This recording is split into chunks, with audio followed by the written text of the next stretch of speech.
ಚಾರ್ವರಿ ನಿಂತ್ಕೋ. ಬೆಳಗ್ಗೆ ರೆಡಿಯಾಗಿ ಎಲ್ಲಿ ಹೋಗ್ತಿದ್ಯಾ? ಅದು ಮನೆಗೆ ಗೆಸ್ಟ್ ಬರ್ತಿದ್ದಾರೆ, ಅದಕ್ಕೆ ಹೋಗ್ತಿದ್ದೆ. ಗೆಸ್ಟ್ ಬರ್ತಿದ್ದಾರ? ಅದಕ್ಕೆ ನೀನು ಇಷ್ಟೆಲ್ಲ ರೆಡಿಯಾಗಿ ಹೋಗ್ತಿದ್ಯಾ? ಯಾರದು? ನಮ್ಮ ಲೇಡೀಸ್ ಸೊಸೈಟಿಯಿಂದ ಮೆಂಬರ್ಸ್ ಬರ್ತಿದ್ದಾರೆ, ಅವ್ರ ಜೊತೆ ಮಾತಾಡಬೇಕಿತ್ತು. ನೀನು ಅವ್ರ ಜೊತೆ ಮಾತಾಡೋ ಹಾಗಿಲ್ಲ. ಹಾಗಂತ ನೀನು ಅವ್ರ ಮುಂದೆ ಹೋಗಬೇಡ ಅಂತ ಹೇಳಲ್ಲ, ಹೋಗು. ಆದರೆ ಹೀಗಲ್ಲ, ಮತ್ತೆ ನಮ್ಮ ಮನೆ ಕೆಲಸದವ್ರ ಥರ ಹೋಗಬೇಕು. ನೀನೇ ನಿನ್ನ ಕೈಯಾರ ಅವರಿಗೆ ಕಾಫಿ ತಿಂಡಿನ ಕೊಡಬೇಕು. ಅವ್ರ ಮುಂದೆಲ್ಲ ನಾನು ಆ ರೀತಿ ಇರಬೇಕಾ? ನಿನಗೆ ಈ ಸಮಾಜದಲ್ಲಿ ಬದುಕೋಕ್ಕೆ ಹಕ್ಕೇ ಇಲ್ಲ. ಕಂಬಿಯಿಂದ ಇರಬೇಕಾದವಳು ನೀನು. ಆದರೂ ನಿನಗಿಲ್ಲಿರೋದಕ್ಕೆ ಅವಕಾಶ ಮಾಡಿಕೊಟ್ಟಿದ್ದೀನಿ. ಸಮಾಜದಲ್ಲಿ ಬದುಕೋ ಅರ್ಹತೆಯೇ ಇಲ್ದವ್ರಿಗೆ ಮಹಿಳಾ ಸಮಾಜದವ್ರ ಮುಂದೆ ಏನು ಕೆಲಸ? ಕೊಲೆಗಾರರಿಗೆ ಇಂಥ ಸಿಂಗಾರ ಎಲ್ಲ ಬೇಕಾಗಿಲ್ಲ. ಮೊದಲು ನೀನು ಆ ಒಡವೆಗಳನ್ನೆಲ್ಲ ತೆಗೆದು ಕೆಲಸಗಾರರ ಥರ ಅಲ್ಲಲ್ಲಲ್ಲಲ್ಲಲ್ಲಲ್ಲ ನಮ್ಮ ಮನೇಲಿ ಕೆಲಸಗಾರರನ್ನು ನಮ್ಮನೆಯವ್ರ ಥರನೇ ನೋಡ್ಕೋತೀವಿ. ನಿನ್ನನ್ನು ಅವ್ರಿಗೆ ಹೋಲಿಸೋ ತಪ್ಪು. ಕೆಲ್ಸಕ್ಕೆ ಬಾರದೇ ಇರೋಳು ಹಾಗೆ ಹಳೆ ಸೀರೆ ಉಟ್ಕೊಂಡು ಅವ್ರ ಮುಂದೆ ಹೋಗಬೇಕು. ರೀ, ಹಳೆ ಸೀರೆನಾ? ನಾನಾ? ಇನ್ನು ಜಾಸ್ತಿ ಮಾತಾಡ್ಬೇಡ. ಎಲ್ಲರೂ ಮುಂದೆ ನೀನಾಗೆ ನಿನ್ನ ಸತ್ಯ ಒಪ್ಕೊಳ್ಳೋವರೆಗೂ ಈ ಮನೆಯಲ್ಲಿ ನಿನ್ನ ಗತಿ ಇದೆ. ಯಾರು ಎಷ್ಟೇ ಬೇಡ ಅಂದರೂ ಮನೆ ಕೆಲಸಗಳನ್ನೆಲ್ಲ ನೀನೇ ಹುಡ್ಕೊಂಡು ಮಾಡಬೇಕು, ಗೊತ್ತಾಯ್ತಾ? ನಮ್ಮ ಮನೆ ಕೆಲಸದವ್ರಿಗೆ ನೀನು ಅಸಿಸ್ಟೆಂಟ್ ಆಗಿರಬೇಕು. ಇದನ್ನು ನಿನಗೆ ಕೊಡ್ತಿರೋ ಶಿಕ್ಷೆ ಅಂತ ಅನ್ಕೋಬೇಡ. ನಿನ್ನ ತಪ್ಪನ್ನು ನೀನು ಒಪ್ಕೊಳ್ಳೋವರೆಗೂ ನಿನ್ನ ಯೋಗ್ಯತೆನ ನಿನಗೆ ತಿಳಿಸ್ತಾ ಹೋಗ್ತಿರ್ತೀನಿ. ತೆಗೆ ಒಡವೆಗಳನ್ನ.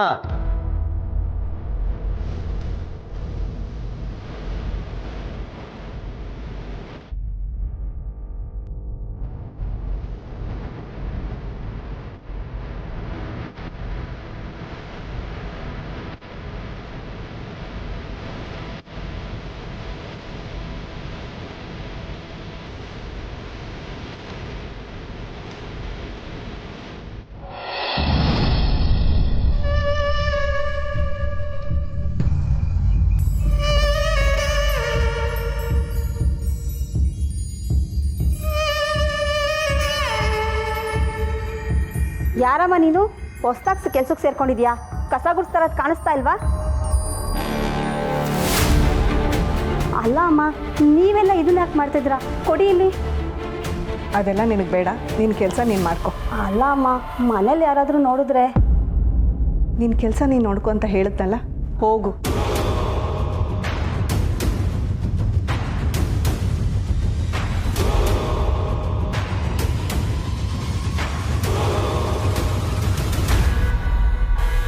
ಕಣ್ಕಾಣಲ್ವಾ? ನೆಲ ಒರೆಸ್ಬೇಕಾದ್ರೆ ಕಾಲ್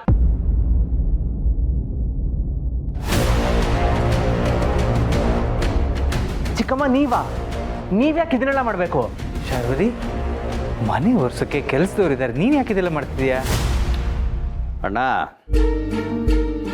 ಶಾರ್ವರಿ ಒಂದು ಹರಕೆ ಮಾಡ್ಕೊಂಡಿದ್ದಾಳೆ. ಆ ಹರಕೆನ ತೀರಿಸೋದಕ್ಕೆ ಇದನ್ನೆಲ್ಲ ಮಾಡ್ತಿದ್ದಾಳೆ. ಹರಕೆನಾ? ನೆಲ ಒರೆಸೋದು ಒಂದು ಹರಕೆನಾ? ಹೌದು.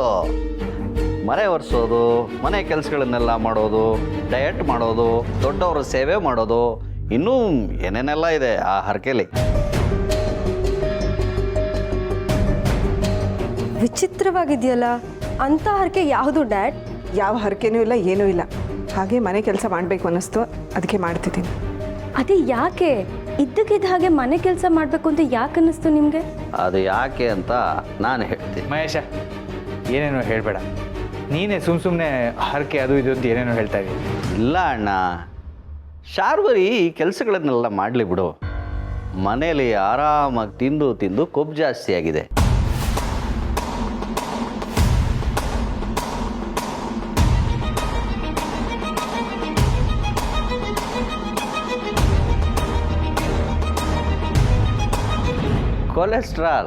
ಕೊಲೆಸ್ಟ್ರಾಲ್ ಲೆವೆಲ್ ಜಾಸ್ತಿ ಆಗಿದೆಯಂತೆ. ಇದನ್ನ ಕಡಿಮೆ ಮಾಡ್ಕೊಳ್ದಿದ್ರೆ ಕಷ್ಟ ಅಂತ ಡಾಕ್ಟರ್ ಹೇಳಿದ್ದಾರೆ. ಅದಕ್ಕೆ ಶಾರ್ವರಿ ಮನೆ ಕೆಲಸಗಳನ್ನೆಲ್ಲ ಮಾಡ್ತಿದ್ದಾಳೆ. ಅಲ್ಲ ಕೊಲೆಸ್ಟ್ರಾಲ್ ಜಾಸ್ತಿ ಆಗಿದ್ರೆ ಏರೋಬಿಕ್ಸು ಜುಂಬಾ ಇದೆಲ್ಲ ಮಾಡ್ಬೋದಲ್ಲ ಚಿಕ್ಕಮ್ಮ, ಮನೆ ಕೆಲಸ ಯಾಕೆ ಮಾಡಬೇಕು? ಮನೆಯೇ ಮಂತ್ರಾಲಯ ಅಂತ ಕೇಳಿವೇನೋ. ಮನೆ ಮುತ್ತೈದೆ ಹೀಗೆ ಮನೆ ಕೆಲಸಗಳನ್ನೆಲ್ಲ ಮಾಡೋದ್ರಿಂದ ಮನೆ ಗಂಟಿರೋ ದರಿದ್ರ ದೂರ ಆಗುತ್ತಂತೆ. ಇದೊಂಥರ ನ್ಯಾಚುರಲ್ ಥೆರಪಿ. ಇಲ್ಲ, ಚಿಕ್ಕಮ್ಮನ ನನ್ನ ಕೈಲಿ ಹೀಗೆಲ್ಲ ನೋಡೋಕ್ಕಾಗಲ್ಲ. ಚಿಕ್ಕಮ್ಮ, ನೀವು ಯಾವಾಗಲೂ ರಾಣಿ ಥರ ಇರಬೇಕು. ಮೊದಲಿ ಬಟ್ಟೆ ಬದಲಾಯಿಸಿ ಆರಾಮಾಗಿ ಕೂತ್ಕೊಳ್ಳಿ. ಹೌದು ಶಾರ್ವರಿ, ನೀನು ಈ ಕೆಲಸ ಎಲ್ಲ ಮಾಡೋದು ಬೇಡ, ಹೊರಡು. ಅದು ಹೇಗಾಗತ್ತಣ್ಣ? ಶಾರ್ವರಿ ಹಠ ಗೊತ್ತಲ್ಲ, ಅಂದ್ಕೊಂಡಿದ್ದನ್ನ ಮಾಡೋವರೆಗೂ ಬಿಡಲ್ಲ. ಅವಳು ಏನೇ ಮಾಡೋಕೆ ಹೋದ್ರೂ ನೀವು ಪ್ರತಿ ಸಲ ಅಡ್ಡ ಬರ್ತಿದ್ದೀರಾ. ಶಾರ್ವರಿ, ನೀನೇ ಹೇಳು, ನಾನು ಇದನ್ನೆಲ್ಲ ಇಷ್ಟಪಟ್ಟು ಮಾಡ್ತಾ ಇದ್ದೀನಿ, ನೀವು ದಯವಿಟ್ಟು ಅಡ್ಡ ಬರಬೇಡಿ ಅಂತ. ನನಗಂತೂ ಹೇಳಿ ಹೇಳಿ ಸಾಕಾಗೋಗಿದೆ. ಹೌದು, ಈ ಕೆಲಸನ ನಾನೇ ಇಷ್ಟಪಟ್ಟು ಮಾಡ್ತಿರೋದು. ಯಾರೂ ಅಡ್ಡ ಬರಬೇಡಿ. ಅತ್ತೆ, ನೀವು ಈ ಮಾತನ್ನ ಹೇಳ್ತಿದ್ದೀರಾ? ಹೌದು, ಹೇಳಿದ್ನಲ್ಲ. ಬೇಗ ವರ್ಸ್ ಮುಗಿಸ್ಬೇಕು. ಈ ಕಡೆ ಬನ್ನಿ.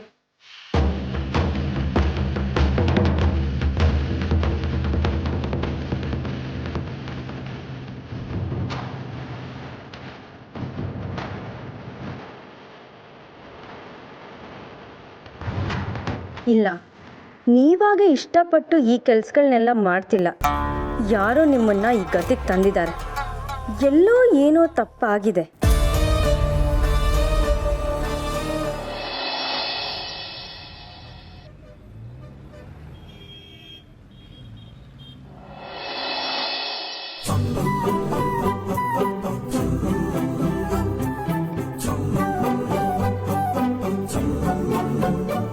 ಓ, ನಮಗೆ ಅದು ಅನ್ಪಿಂಡ.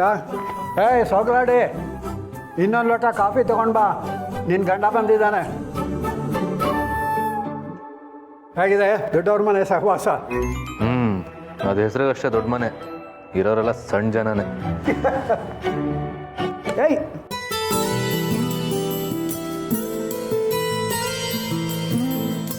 ಇದೇನು ಕಾಫಿಲಿ ಸಕ್ಕರೆನೇ ಇಲ್ಲ?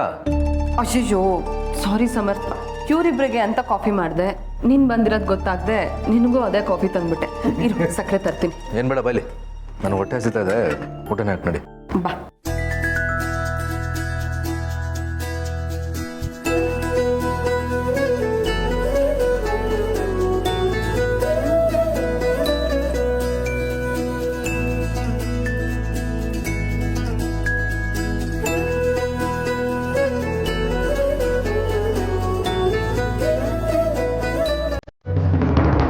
ಏನು ಸಿರಿ ಇದು, ಉಪ್ಪೇ ಇಲ್ಲ? ಹೌದಾ, ತಂದೆ ಇರು.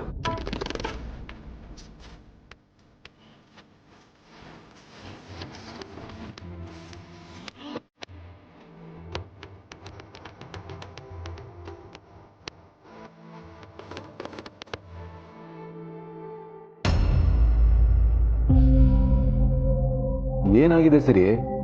ಉಪ್ಪಿಲ್ಲ, ಹುಳಿ ಇಲ್ಲ, ಖಾರ ಇಲ್ಲ. ಈ ಊಟ ಹೇಗೆ ತಿನ್ಬೇಕು? ಹಾಗಿದ್ರೆ ಸ್ವಲ್ಪ ಖಾರದ ಪುಡಿ ಹಾಕಿ ಕುದಿಸ್ಕೊಡ್ಲಾ? ನಿಂಬೆ ಹಣ್ಣು ಏನಾದರೂ ಕೊಡ್ಲಾ? ಇದೆಲ್ಲ ಈಗ ಹಾಕಿ ಮಿಕ್ಸ್ ಮಾಡಿ ತಿನ್ನಕ್ಕೆ ನೀನು ಅಡುಗೆ ಮಾಡಬೇಕಾ? ಹಸ್ಕೊಂಡು ಮನೆಗೆ ಬಂದರೆ ರುಚಿಯಾಗಿ ಒಂದು ಊಟ ಇಲ್ಲ ಅಂತಂದರೆ ಇನ್ಯಾವ ಕರ್ಮಕ್ಕೆ ದುಡಿಬೇಕು ಬಸ್ಸು? ರಿಯಲಿ ಸಾರಿ ಸಮರ್ಥ್, ಬೇಜಾರು ಮಾಡ್ಕೋಬೇಡ.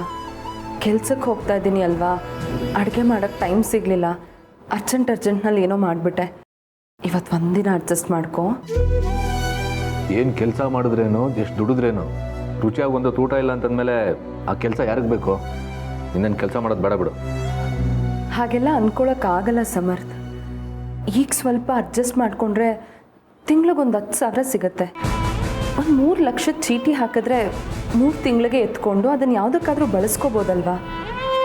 ಮನೆ ಪರಿಸ್ಥಿತಿ ನಿನಗೆ ಗೊತ್ತಲ್ವಾ ಸಮರ್ಥ್? ಈ ಸಪ್ಪೆ ಊಟ ಮಾಡೋದನ್ನೇ ಅಭ್ಯಾಸ ಮಾಡ್ಕೋತೀನಿ. ಕೆಲವೊಂದು ಸತಿ ಪರಿಸ್ಥಿತಿಗಳು ಎಂಥ ಊಟನಾದರೂ ರುಚಿ ಅನ್ನೋ ಹಾಗೆ ಮಾಡುತ್ತೆ. ಇದನ್ನೇ ತಿಂತೀನಿ.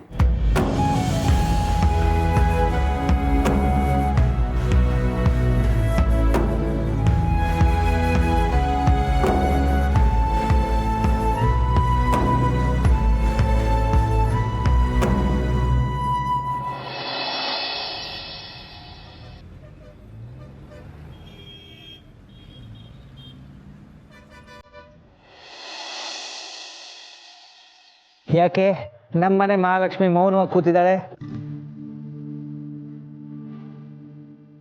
ನೀನು ಹೀಗಿದ್ರೆ ನಮ್ಮ ಮನೆಗೆ ಶೋಭೆ ಅಲ್ಲ. ನಿನ್ನ ಮುಖದಲ್ಲಿ ನಗು ಇದ್ರೇ ಚೆತ್ತ. ಹೇಳು, ಎದ್ದು ಆಕ್ಟಿವ್ ಆಗಿರು. ಮೊದಲಿನಾಗೆ ಮನೆ ತುಂಬ ಓಡಾಡ್ಕೊಂಡಿರ್ಬೇಕು. ಮಾವ, ನನಗಿದು ಯಾವುದ್ರಲ್ಲೂ ಆಸಕ್ತಿ ಇಲ್ಲ. ನಾನು ಒಬ್ಳನ್ನೇ ಇರೋಕೆ ಬಿಟ್ಬಿಡಿ. ಯಾವುದ್ರಲ್ಲೂ ಆಸಕ್ತಿ ಇಲ್ವಾ? ಇದರಲ್ಲಿ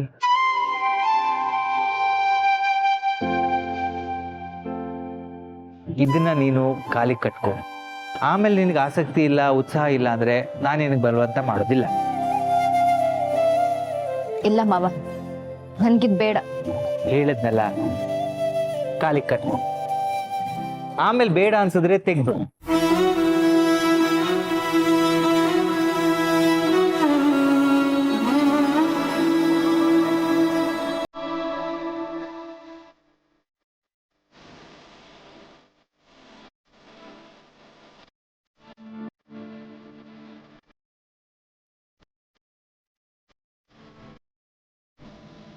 ನೋವನ್ನು ಮರೆಸಕ್ಕೆ ಕಾಲ ಸಹಾಯ ಮಾಡುತ್ತೆ.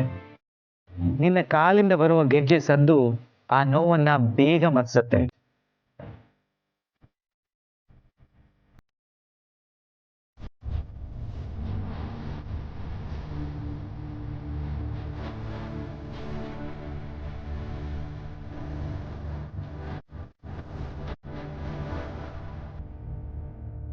ಕುಣಿಬೋದು.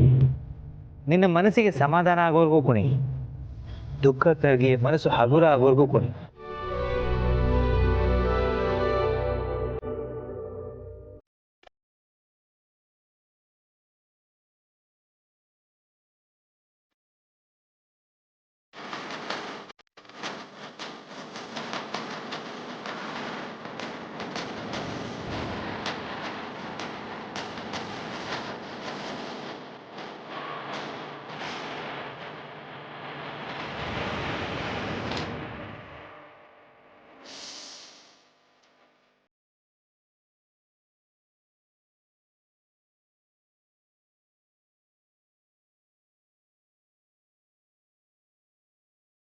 ರಾಗ ತಾಳ ನಾಟ್ಯಂ ನಟರಾಜ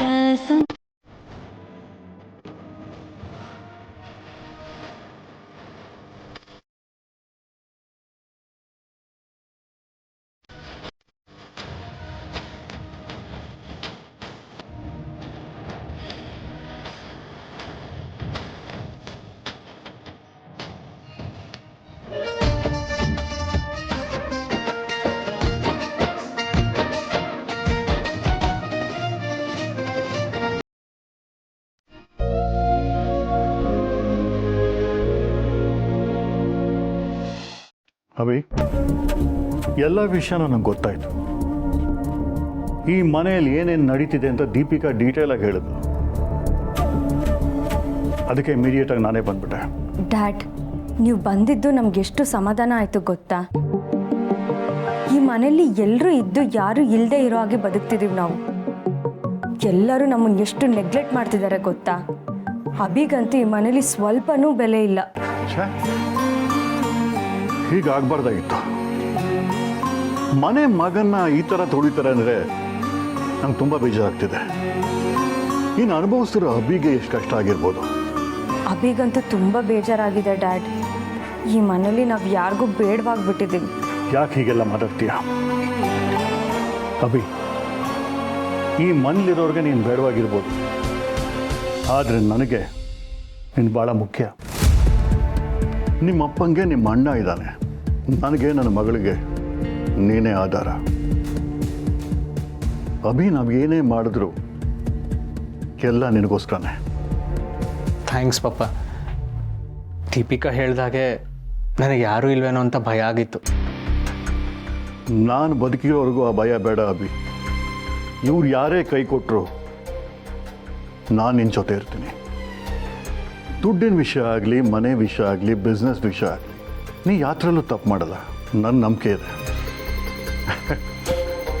ಅದಕ್ಕೆ ನನ್ನ ಮಗಳನ್ನ ನಿಂಗೆ ಕೊಟ್ಟಿರೋದು. ನಿಮ್ಮ ಮಾತನ್ನ ಕೇಳ್ತಿದ್ರೆ ನನಗೆ ಧೈರ್ಯ ಬರ್ತಿದೆ ಪಪ್ಪ. ನೀವು ನನಗೆ ಸಪೋರ್ಟ್ ಮಾಡ್ತಿರೋದು ನನಗೆ ಆನೆ ಬಲ ಬಂದ ಹಾಗಾಗ್ತಿದೆ. ಪ್ರೀತಿ ಇಲ್ದಿರೋರು ಸಪೋರ್ಟ್ ಮಾಡ್ತೀವಿ ಅಂತ ನಾಟಕ ಆಡೋದಕ್ಕೂ ನಿಜವಾಗ್ಲೂ ಪ್ರೀತಿ ಇರೋರು ಬಂದು ಸಪೋರ್ಟ್ ಮಾಡೋದಕ್ಕೂ ವ್ಯತ್ಯಾಸ ಏನು ಅಂತ ನನಗೀಗ ಗೊತ್ತಾಗ್ತಿದೆ.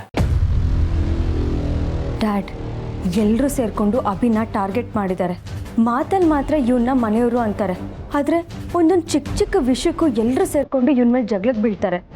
ಇದೆಲ್ಲ ಹೇಗೆ ಸಹಿಸ್ಕೊಂಡಿದ್ಯಾ ಅಭಿ? ಬೆಲೆ ಇಲ್ದಿರೋ ಜಾಗದಲ್ಲಿ ಬದುಕೋದು ಕಷ್ಟ. ಹಾಗಂತ ನಾನು ಮನೆ ಬಿಟ್ಟು ಬರೋಕ್ಕಾಗಲ್ವಲ್ಲ ಪಪ್ಪ.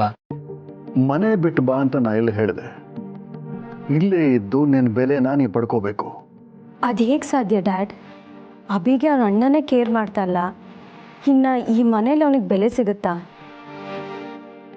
ಒಬ್ಬ ಮನುಷ್ಯನ ಬೆಲೆ ಬರೋದು ಅವನು ಎಲ್ಲರ ಮುಂದೆನೂ ಬೆಳೆದು ನಿಂತಾಗ. ಅಭಿ, ನೀ ಇನ್ಮೇಲೆ ಸ್ಟ್ರಾಂಗ್ ಆಗಬೇಕು, ಫಿನಾನ್ಷಿಯಲಿ ದೊಡ್ಡದಾಗಿ ಬೆಳಿಬೇಕು. ಹಾಗಾಗಬೇಕು ಅಂದರೆ ಈ ಕಂಪ್ನಿ ಪ್ರಾಜೆಕ್ಟ್ ಎಲ್ಲ ಸೈಡ್ಗೆ ಇರಬೇಕು. ಲಾಭ ಬರೋ ಥರ ಏನಾದ್ರು ಒಂದು ಒಳ್ಳೆ ಪ್ರಾಜೆಕ್ಟ್ ಮಾಡಬೇಕು. ತುಂಬ ಲಾಭ ಬರೋವಂಥದ್ದು ಅಂದರೆ? ಹೇಗಿದ್ರು ನಿನ್ನ ಕಂಪನಿ ಜಾಗ 5 ಎಕರೆಗಿದೆ, ಅದನ್ನು ನೀನು ಖಾಲಿಯಾಗಿ ಬಿಟ್ಟಿದ್ಯಾ. ಅಲ್ಲಿ ನಾವು ಒಂದು ಪಬ್ ಓಪನ್ ಮಾಡೋಣ.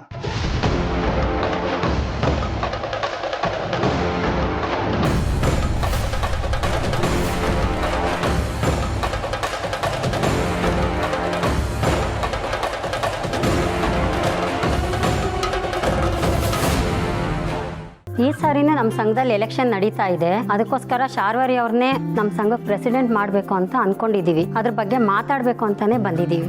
ಶಾರ್ವರಿ ಅವರು ನಮ್ಮ ಸಂಘದಲ್ಲಿರೋ ಎಲ್ರಿಗೂ ಸ್ಫೂರ್ತಿಯಾಗಿದ್ದಾರೆ.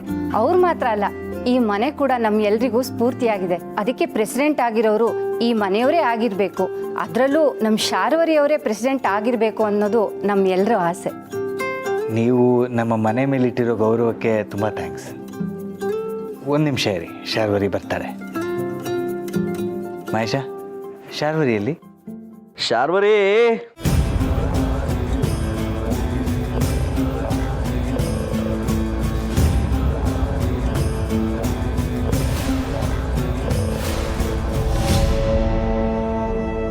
ಮೇಡಮ್, ಇದೇನಿದು, ನೀವಾ? ಅರೆ, ಮನೆಯವನು ಮನೆ ಕೆಲಸ ಮಾಡೋದ್ರಲ್ಲಿ ಆಶ್ಚರ್ಯ ಏನಿದೆ? ಅಲ್ಲ ಸರ್, ಹುಲಿ ಹುಲ್ ತಿಂದ್ರೆ ಆಶ್ಚರ್ಯ ಆಗಲ್ವಾ ಹೇಳಿ? ಇಲ್ಲ ಇಲ್ಲ, ನಮ್ಮ ಶಾರ್ವರಿ ಹುಲಿ ಅಲ್ಲ, ಅವಳನ್ನ ಹುಲಿ ಅಂತ ತಪ್ಪು ತಿಳ್ಕೊಂಡಿದ್ದೀರ. ಅವಳೊಂಥರ ಹಸು ಇದ್ದ ಹಾಗೆ. ಇಲ್ಲ, ಹಸು ಅಂದರೂ ತುಂಬ ದೊಡ್ಡದಾಗತ್ತೆ, ಒಂಥರ ಕುರಿ ಮರಿ ಇದ್ದ ಹಾಗೆ ಅಲ್ವಾ ಶಾರ್ವರಿ?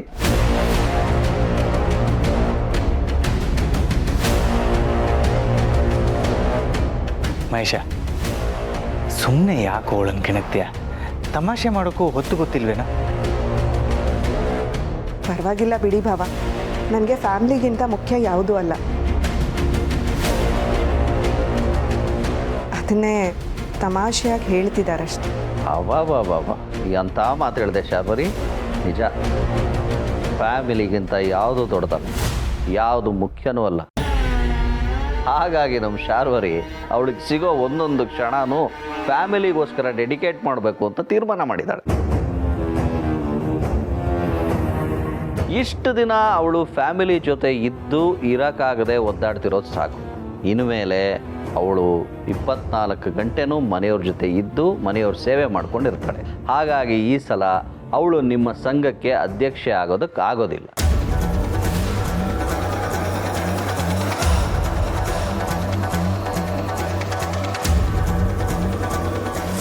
ಮಹೇಶ್ ಅವರೇ, ಮನೇಲಿ ಕೆಲಸ ಮಾಡೋಕ್ಕೆ ಜನ ಇದ್ದಾರೆ, ನಾವೆಲ್ಲ ಇದ್ದೀವಿ.